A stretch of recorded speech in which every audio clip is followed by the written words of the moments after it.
Hello everyone, কেমন আছো তোমরা সবাই? আজকে চলে এসেছি নতুন একটা মিনি ভ্লগ নিয়ে। যদিও বা এটা আমাদের ফার্স্ট মিনি ভ্লগ।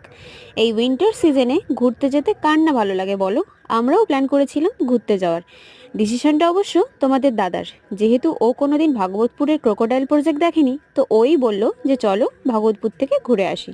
সেই মতো আমিও মেয়েকে রেডি করে নিয়ে আর নিজে রেডি হয়ে বেরিয়ে পড়েছিলাম। প্রায় 1 ঘন্টার মতন রাস্তা।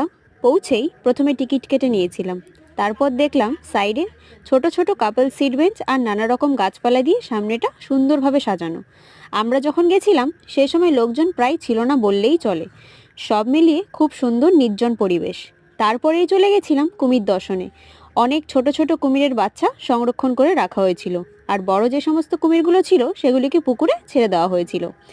বিভিন্ন প্রজাতির এখানে কুমির রয়েছে, তোমরা ভিডিওটি ভালো করে দেখলেই বুঝতে পারবে।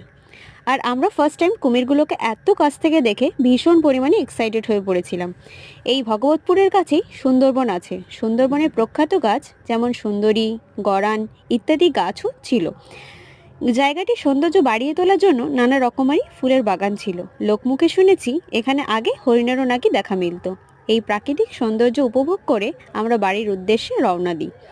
যেহেতু বাড়ি থেকে বেরিয়েছিলাম দুপুরে না খেয়েই, ভেবেছিলাম ওখানে লাঞ্চটা সারবো, কিন্তু দুর্ভাগ্যবশত ওখানে কোনো হোটেল বা রেস্টুরেন্ট ছিল না, তাই বাড়ি ফিরেই লাঞ্চটা সারতে হয়েছিল আমাদেরকে। আজকের মতন এইটুকুই। তো ভিডিওটি তোমাদের কেমন লাগলো অবশ্যই জানিও। ভালো লাগলে অবশ্যই লাইক করো আর পাশে থাকার জন্য সাবস্ক্রাইব করো। টাটা, আজকের মতন এইটুকুই। দেখা হচ্ছে পরের মিনি ব্লগে।